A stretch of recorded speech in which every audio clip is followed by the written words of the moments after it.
جیسے ہی فرعون کا لفظ آتا ہے آپ لوگ سمجھ جاتے ہیں کہ کس کا ذکر ہو رہا ہے، کس کی بات ہو رہی ہے۔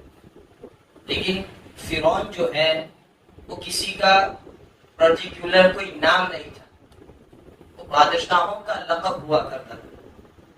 جیسا کہ ملک فارس جس کو ہم ایران کہتے ہیں، کہ ایران کا جو بھی بادشاہ ہوتا تھا اس کا لقب کسرا ہوتا تھا۔ روم ہے، اس کا جو بادشاہ ہوتا تھا اس کا لقب قیصر۔ اسی طریقے سے حبشہ ہے، وہاں کا جو بادشاہ ہوتا تھا اس کا لقب ہوتا تھا نجاشی۔ تو حدیث میں جو ذکر آتا ہے قیصر، کسرا، نجاشی، فرعون، تو یہ کوئی خاص شخص کا نام نہیں ہوتا تھا، وہ اس ملک کا جو بادشاہ ہوتا تھا خاص اس کا لقب ہوا کرتا تھا۔ اسی طریقے سے فرعون یہ مصر کے بادشاہوں کا لقب ہوا کرتا تھا۔ مصر یعنی آج جس کو ہم ایجپٹ کہتے ہیں، کہ ایجپٹ کا جو بھی بادشاہ ہوتا تھا اس کا لقب فرعون ہوتا تھا۔ تو اسی طریقے سے ایک فرعون، ایک بادشاہ جس کا ذکر قرآن میں اللہ تبارک و تعالی نے بڑی تفصیل کے ساتھ کیا ہے، اور حضرت موسیٰ علیہ السلام کو اس فرعون کی طرف ہدایت کے لیے بھیجا ہے، اسی فرعون کے تعلق سے کچھ گفتگو کریں گے۔ اللہ تعالیٰ فرماتا ہے وَلَقَدْ أَرْسَلْنَا مُوسَىٰ بِآيَاتِنَا وَسُلْطَانٍ مُّبِينٍ، بے شک ہم نے موسیٰ کو بھیجا، وَلَقَدْ أَرْسَلْنَا مُوسَىٰ بِآيَاتِنَا، اپنی نشانیوں کے ساتھ، دلائل کے ساتھ، بِآيَاتِنَا وَسُلْطَانٍ مُّبِينٍ، نشانیوں اور روشن دلیلوں کے ساتھ بھیجا۔ کس کی طرف؟ اِلَىٰ فِرْعَوْنَ، فرعون کی طرف، وَحَامَانَ، حامان کی طرف۔ فرعون جو بادشاہ تھا اس کے وزیر کا نام حامان تھا۔ وَقَارُونَ، اور قارون کی طرف۔ قارون کا بھی ذکر قرآن میں ہے، کہتے ہیں قارون کا خزانہ۔ یہ قارون کون تھا؟ قارون رشتے میں حضرت موسیٰ علیہ السلام کا چچا زاد بھائی تھا۔ حضرت موسیٰ علیہ السلام کے چچا کا لڑکا تھا، مومن تھا، نیک تھا، صالح تھا، توریت کا علم رکھنے والا تھا، لیکن مال و دولت نے اس کو گمراہ کر دیا، مال و دولت نے اس کو راہ راست سے بھٹکا دیا۔ تو اللہ تعالیٰ فرماتا ہے وَلَقَدْ أَرْسَلْنَا مُوسَىٰ بِآيَاتِنَا وَسُلْطَانٍ مُّبِينٍ إِلَىٰ فِرْعَوْنَ وَحَامَانَ وَقَارُونَ فَقَالُوا سَاحِرٌ كَذَّابٌ۔ اور ان لوگوں کے بارے میں معلومات حاصل کرنا اس لیے ضروری ہے کہ دنیا میں کیسے کیسے لوگ آئے، کیسے کیسے دعوے دار آئے، لیکن جب اللہ تبارک و تعالیٰ کی لاٹھی چلتی ہے تو اس میں آواز تو نہیں ہوتی ہے، لیکن جب وہ تختہ پلٹ دیتا ہے تو بڑے بڑے جو ہوتے ہیں وہ خاک میں ایسے مل جاتے ہیں جس کا نام و نشان بھی نہیں بچتا ہے۔ لیکن اللہ تبارک و تعالیٰ نے اس فرعون کو، اس کی لاش کو قیامت تک حفاظت کا ذمہ لے کر بتا دیا کہ دیکھو میرے آگے ہونے والا، خدائی دعویٰ کرنے والا، لوگوں کو اپنے لیے جھکانے والا وہ فرعون، لیکن اس کا بھی کچھ چلا نہیں ہے۔ کیوں؟ اس لیے کہ اللہ تعالیٰ فرماتا ہے تُؤْتِي الْمُلْكَ مَن تَشَاءُ وَتَنزِعُ الْمُلْكَ مِمَّن تَشَاءُ وَتُعِزُّ مَن تَشَاءُ وَتُذِلُّ مَن تَشَاءُ۔ یہاں پر مجھے آیتیں وغیرہ نہیں پڑھنی ہے۔ وہ جسے چاہے عزت دیتا ہے، وہ جسے چاہے ذلیل کرتا ہے، وہ جسے چاہے ملک و دولت، حکومت عطا فرماتا ہے، اور وہ جس سے چاہے کھینچ لیتا ہے۔ تو ان واقعات اور ان لوگوں کی تاریخ اور ہسٹری کو پڑھ کر ہر وقت مسلمانوں کو سوچنا ہے کہ پہلے جو ہو رہا ہے اب کیا ہو رہا ہے۔ تو اس لیے یہ فرعون یوں ہی بادشاہ ہو گیا، یوں ہی حکومت سب کچھ اس کے ہاتھ میں آ گئی۔ تو جب ہم فرعون کی تاریخ کو پڑھتے ہیں تو فرعون یہ اصفہان کا رہنے والا، سٹی آف ایران، ایران کی ایک سٹی ہے اصفہان، وہاں کا رہنے والا ایک معمولی عطار، عطر فروش، فریگننسز، عطر بیچنے والا فرعون تھا، لیکن قرض میں اتنا ڈوبا کہ خود اس کو اپنی آبادی کو چھوڑنا پڑا، اور اصفہان کو چھوڑ کر پھر وہ ملک شام آ گیا، جس کو ہم آج سیریا کہتے ہیں۔ کیونکہ جو کتابوں میں جو نام آتے ہیں وہ نام نہیں پائے جائیں گے تو آپ کنفیوز ہو جائیں گے. تو جو شام ہے آج کا موجودہ سیریا، تو اصفہان ایران کی ایک سٹی کا رہنے والا، عطر بیچنے والا فرعون جس کا نام تھا ولید بن مصعب، اور بھی دوسرے نام بتائے جاتے ہیں، اصفہان سے وہ سیریا میں آیا. سیریا میں بھی جب کچھ نہیں چلا تو پھر اس کو چھوڑ کر وہ مصر میں آیا. جو مصر ہے آج موجودہ ہم اس کو کہتے ہیں ایجپٹ. جب وہاں پر آیا تو اس نے دیکھا کہ یہاں تربوز کا کاروبار کرنا اچھا ہے، کہ دیہات میں گاؤں میں تربوز سستے ملتے ہیں اور شہر میں تربوز مہنگے ملتے ہیں. اب یہ کاروبار اچھا ہے، دیہات سے گاؤں میں سے تربوز لے لوں گا، سٹی میں بیچوں گا. اس طریقے سے تو فرعون کون تھا؟ عطر بیچنے والا، ایک قرض غریب، وہ نہیں چلا، سیریا میں آ گیا. اس کے بعد ایجپٹ میں تربوز بیچنے لگا. لیکن جب اس نے تربوز کا کاروبار شروع کیا تو کیا ہوا؟ گاؤں سے شہر جاتے جاتے جب وہ شہر پہنچا تو اس کے پاس صرف ایک ہی تربوز بیچنے کے لیے بچا. کیوں؟ کہ وہاں کا ماحول، حکومت، اس طریقے کا نظام چلتا تھا کہ راستے میں اس سے حاکموں نے، افسروں نے اس طریقے سے ٹیکس وصول کیا کہ ٹیکس کے عوض میں تربوز دیتے دیتے سارے تربوز ختم ہو گئے. صرف ایک تربوز لے کر وہ شہر میں پہنچا. اب ایک تربوز بیچ کے کیا کرے گا؟ لیکن یہاں سے اس کا دماغ چلا کہ یہاں پر حکومت اور اس کا نظام یہ ٹھیک ٹھاک نہیں ہے، یہاں جیسا بھی چیٹ کیا جائے، چیٹ کرنا یہاں پر آسان ہے. تو اس وقت ایجپٹ میں، مصر میں ایک بیماری پھیلی تھی جس کی وجہ سے لوگ کثرت سے مر رہے تھے. تو اس نے کیا کیا؟ قبرستان کے باہر بیٹھ گیا، مردوں پر دندا چالو. کورونا میں کیسا لاشوں پڑھنے، اس پڑھنے، اس طریقے سے اس دور میں جو بیماری چلی تھی، قبرستان کے باہر بیٹھ گیا اور جو بھی مردہ آتا کہتا کہ بھائی میں یہاں کا حاکم ہوں، مجھے حکومت کی طرف سے بٹھایا گیا ہے، جس کو بھی دفنانا ہے پر باڈی اتنے پیسے، اتنی رقم دینا پڑے گا تبھی قبرستان میں انٹری ملے گی. تو اس طریقے سے بیماری کی وجہ سے لوگ کثرت سے مر رہے تھے اور ادھر فرعون کا دھندا بھی چل رہا تھا. چلتے چلتے چلتے ایک باڈی آئی جو کہ وہاں کے افسر، وہاں کے حاکم کے خاندان کی تھی، اور جب اس سے بھی ٹیکس وصولا گیا تو اس نے تفتیش کی کہ تو کون ہے، کس نے تجھے بیٹھایا ہے، یہ سب کچھ تو میرے کنٹرول میں ہے. تو اس کی گرفت ہوئی، اس کی پکڑ ہوئی، یہاں تک کہ پھر اس کو بادشاہ کے دربار میں لے جایا گیا اور کہا گیا کہ وہ اس طریقے سے وہ بادشاہ کے نام پر ٹیکس وصول کرتا ہے، قبرستان میں بیٹھ کر مردہ باڈی جو جسم ہوتا ہے ان کے عوض میں پیسے وصولتا ہے. تو جب بادشاہ کے دربار میں پہنچا تو اس نے بادشاہ کو کہا کہ میرا کوئی ایسا چیت کرنے کا مقصد نہیں تھا، میرا مقصد صرف تجھ تک پہنچنا تھا، اسی لیے میں نے یہ سب کچھ کیا.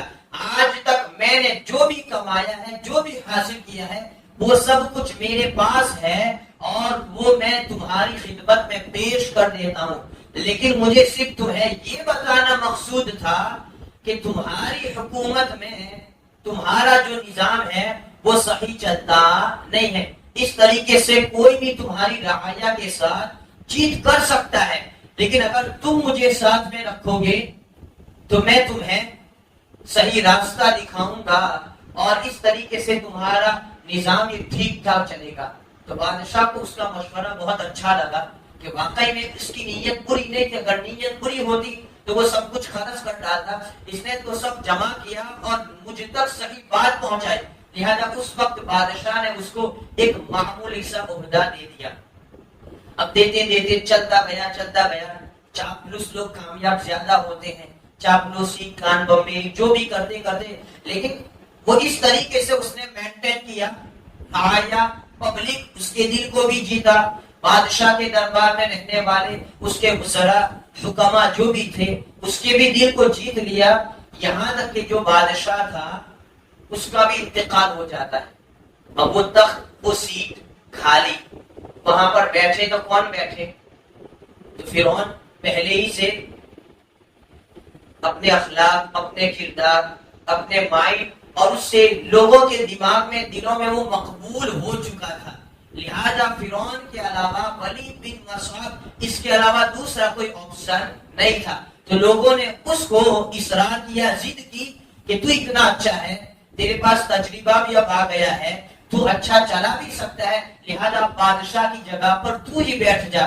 تو نہ کرتے ہوئے پھر بادشاہ کی جگہ پر فرعون آیا اور اس طریقے سے ایک تربوز بیچنے والا پورے ایجپٹ کا بادشاہ بن گیا. یہ اللہ تعالیٰ کی شان. تؤتی الملک من تشاء، وہ جسے چاہے دے سکتا ہے. یہ سب کچھ اسی کا کھیل ہے، یہ سب کچھ اسی کے کھلونے ہیں. تو ایک تربوز بیچنے والا اتنے بڑے ایجپٹ کا بادشاہ ہو سکتا ہے، تو اسی طریقے سے دیگر لوگوں کے پاس عہدہ آ جائے، کچھ مل جائے، تو یہ کوئی بعید، کوئی دوری کی بات نہیں ہے. لیکن جیسا کہ مولا علی کہتے ہیں کہ کسی کو کچھ ملنے کے بعد وہ بدلتا نہیں ہے، بلکہ اس کی جو حقیقت ہوتی ہے وہ سامنے آ جاتی ہے. اگر کوئی غریب ہوتا ہے یا پھر کوئی خستہ حال ہوتا ہے، اس کے پاس کچھ پاور آ جائے، پاور آنے کے بعد اب اگر لوگوں کو وہ ستانے لگے تو ہم کیا کہتے ہیں کہ یار پہلے تو یہ ایسا تھا، اب یہ تو وہ بدلا نہیں ہے. مولا علی کہتے ہیں اب اس کی حقیقت ظاہر ہوتی ہے. تو فرعون جیسے ہی تخت پر بیٹھا، اس نے سب سے پہلے جس حکم کو نافذ کیا، سب سے پہلے جو آرڈر اس نے پبلکلی رعایا سے منوایا، وہ یہ تھا کہ اب تم سب میرے لیے سجدہ کرو. سجدہ کرانا شروع کر دیا. تو جتنے بھی فرعونی تھے وہ فرعون کے لیے جھک گئے. سب سے پہلے اس کا وزیر حامان، جس کا ذکر قرآن میں ہے، وہ حامان، اس نے سب سے پہلے فرعون کو سجدہ کیا. باقی دوسرے جتنے بھی فرعونی تھے ان فرعونیوں نے اس کو سجدہ کیا.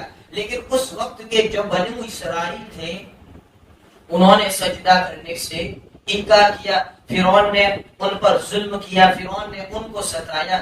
بلکہ بنی اسرائیل پر جو آج یہودی ہے، اسرائیل میں رہتے ہیں، دوسرے جہاں بھی وہ رہتے ہیں، فرعون نے ان پر اتنا ظلم کیا، اتنا ظلم کیا کہ جو گھٹیا کام، معمولی سا جو کام ہوتا تھا وہ بنی اسرائیل سے فرعون لیا کرتا تھا. کھیتی باڑی کرنا، خدمت کرنا، غلامی کرنا، نجاست، غلاظت وغیرہ کی پاک صفائی کرنا، یہ سارے کاموں کو اس وقت کے بنو اسرائیل کے جو مرد ہوتے تھے، ان کی عورتیں ہوتی تھی، وہ انجام دیا کرتی تھی. لیکن اسی آسنا میں فرعون نے ایک خواب دیکھا، جس خواب میں اس نے ایک ایسی آگ کو دیکھا جو آگ بیت المقدس کی طرف سے آ رہی ہے.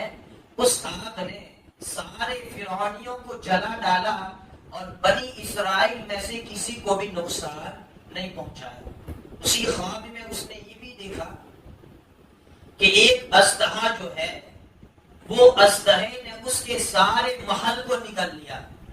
تو صبح جیسے ہوتی ہے، فکر اور ٹینشن میں آ کر کاہنوں کو بلایا. کاہنوں کو بلا کر اپنا خواب اس نے رجوع کیا، خواب بیان کیا. تو کاہن جو تھے اس نے کہا کہ یہ خواب کی تعبیر یہ ہے کہ بنی اسرائیل میں ایک ایسا بچہ پیدا ہوگا جو تیری حکومت و سلطنت کے زوال کا سبب بنے گا. ایک بچہ آئے گا، یہ اللہ تعالیٰ کی قدرت ہے. بنی اسرائیل کا ایک بچہ اتنی بڑی جو تیری حکومت ہے اس کو ختم کر دے گا. لہذا فکر اور ٹینشن میں اس نے کیا کیا، صبح ہی سے اس نے یہ حکم، دوسرا آرڈر کہ بنی اسرائیل میں جو بھی بچہ پیدا ہوتا ہے اس کو قتل کر دیا جائے. اگر کوئی حاملہ ہے، پریگننٹ ہے، اس کے حمل کو گرا دیا جائے. تو اس طریقے سے کئی سالوں تک یہی ہوتا رہا. حاملہ عورت کے حمل کو گرایا گیا. جو بھی بچہ پیدا ہوتا تھا اس بچے پر، یعنی حاملہ عورت ہے، حمل کو نہیں گرایا گیا، اس کو سخت نگرانی کی جاتی تھی. اور جیسے ہی بچہ پیدا ہوتا اس کو قتل کر دیا جاتا، بے دردی سے، بے رحمی سے. تو جو قبطی ہوتے تھے انہوں نے مشورہ دیا کہ بنی اسرائیل کے جو برے لوگ ہیں وہ بوڑھے مر رہے ہیں، بچے جو ہوتے ہیں ان کو تو قتل کروا دیتا ہے، تو پھر ہماری خدمت کون کرے گا؟ اس طریقے سے یہ مرد تو ختم ہی ہو جائیں گے۔ پھر اس نے دوسرا قانون بنایا، 1 سال جو ہے اس میں جتنے بھی بچے پیدا ہوتے ہیں ان کو قتل کر دیا جائے، اور دوسرا جو سال ہے اس میں جتنے بھی بچے پیدا ہوتے ہیں ان کو محفوظ رکھا جائے، ان کو قتل نہ کیا جائے۔ اس طریقے سے 1 سال کرتے ہوئے، تو جس سال بچوں کو قتل نہ کرنے کا تھا اس سال میں حضرت ہارون علیہ السلام جو حضرت موسیٰ علیہ السلام کے بعد تھے ان کی ولادت ہوتی ہے، اور جس سال بچوں کو قتل کرنا تھا اسی سال حضرت موسیٰ علیہ السلام کی ولادت ہوتی ہے۔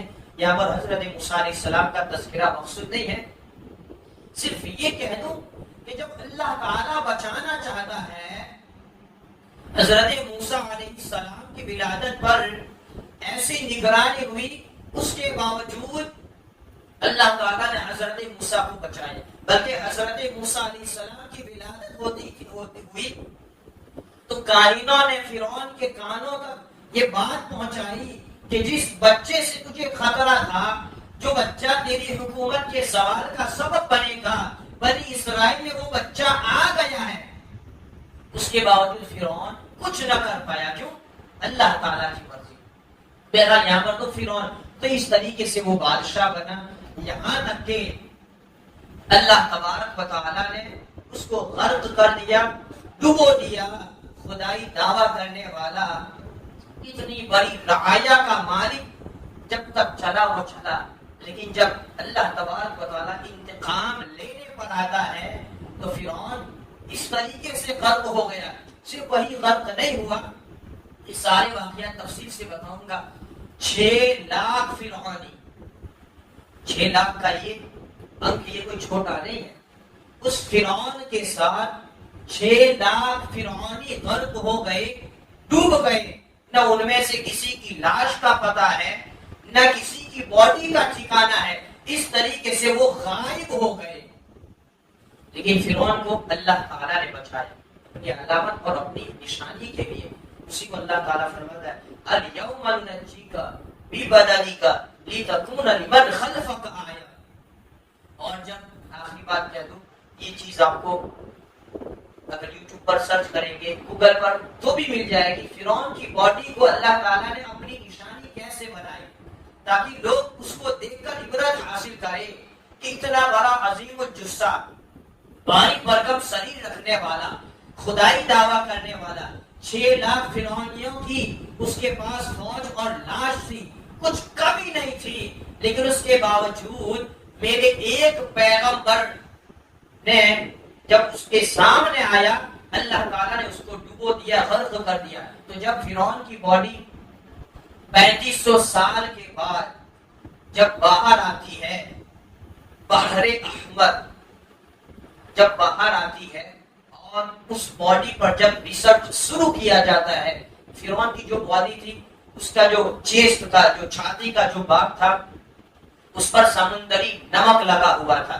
تو اس نمک پر ریسرچ کرنے کے لیے، فرعون کی باڈی پر ریسرچ کرنے کے لیے جب 1981 میں اس کی باڈی کو جب فرانس لے جایا گیا، اور فرعون ہم اس کو جو بھی کہیں، لیکن وہ تو بادشاہ تھا، اس کو مانتے تھے لوگ، اس کے کنگڈم کو لوگوں نے ایکسپٹ کیا تھا۔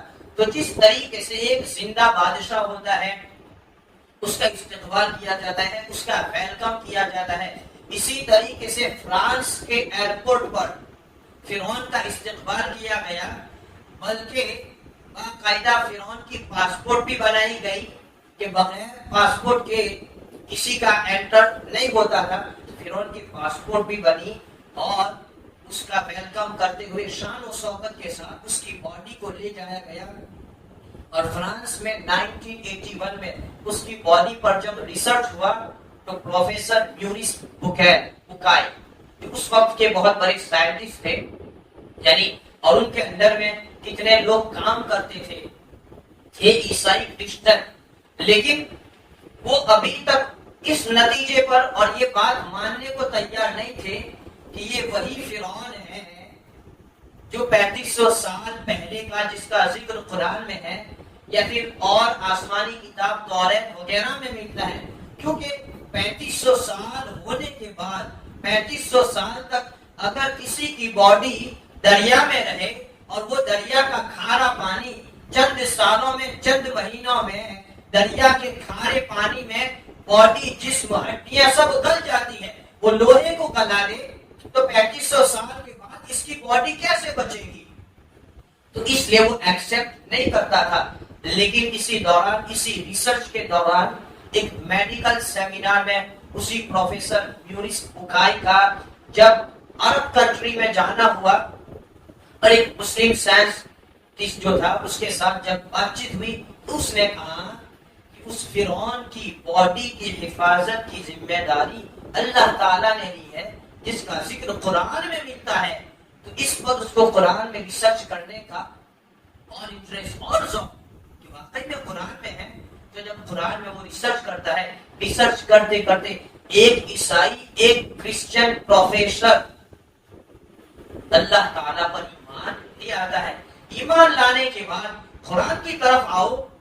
قرآن پر ایک پڑھا لکھا, ہمارے یہاں کیا ہوتا ہے, عالم جو ہوتا ہے وہ صرف دین کی کتابیں پڑھتے پڑھتے اسی کو شیئر کرتا ہے اور اسی میں محدود رہتا ہے. اور جو ہمارے مسلم جو اسکالرز ہوتے ہیں وہ دنیا کے اعتبار سے جو بھی کرتے ہیں وہ اسی میں رہتا ہے. لیکن علم کیا ہے؟ اللہ تعالیٰ نے جس علم کے بارے میں اقرأ بسم ذکر فرمایا وہ علم سارا علم دینی اور دنیاوی. تو جب قرآن کو دنیاوی علم کو لے کر جب آپ چلیں گے تب آپ کو پتا چلے گا کہ قرآن کی ریالٹی کیا ہے, اس میں کیا کیا عائد ہے, اس میں کیا کیا خزانے پوشیدہ ہے.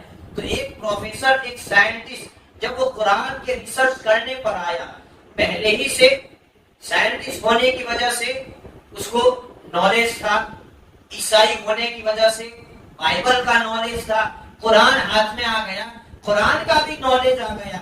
لہذا اس نے ایک کتاب لکھی the Quran, the Bible and the science. اور اس نے یہ بتایا کہ آج تک میں نے بائبل کا جو مطالعہ کیا اور میں نے جو سائنس کی جو میری تحقیقات تھی وہ سب ٹکراتی رہتی تھی, لیکن جب میں نے قرآن پر ریسرچ کیا تو قرآن میں جو چیز ہے وہ ویسی ہی اٹل ہے, اس میں کوئی بدلاؤ ہوتا نہیں ہے. تو اس